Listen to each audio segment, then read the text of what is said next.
So hi guys, so nilagay ko nga muna sa init nung pinakaano niya para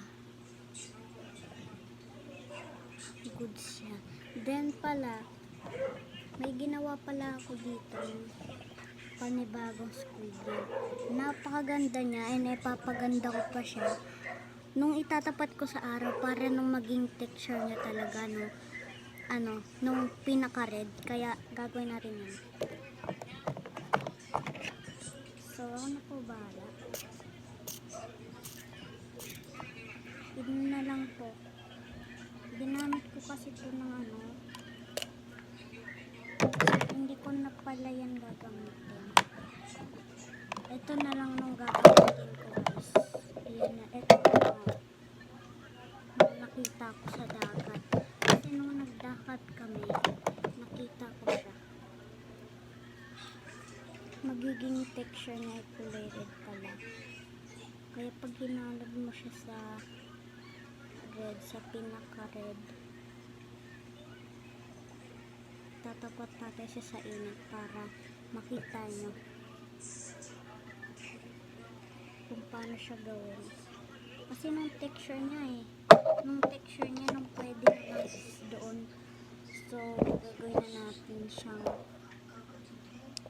pang texture guys. So, kukunin lang natin to. Ayan, dahan-dahan ng pagkuha natin. Ayan, kita mo ba ng texture niya sa sa dilim?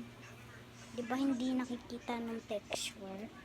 So, kaya lalabas tayo. Tapos makikita mo nung texture na binili.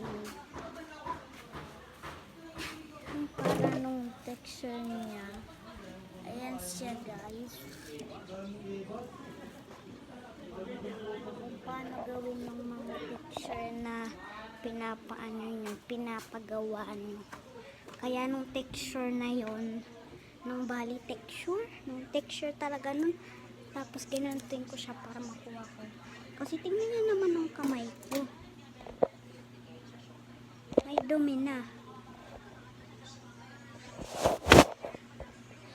Then, ngayon pala, ito nga pala nung ginagamit ko na ngayon. Hindi ko na gagamitin ng isa kasi baka mawalan pa yun. Then, hindi ko magamit sa susunod. Kaya, ito na lang nung gagamitin ko. Marami kasi yung mga available. Kaya, bye-bye!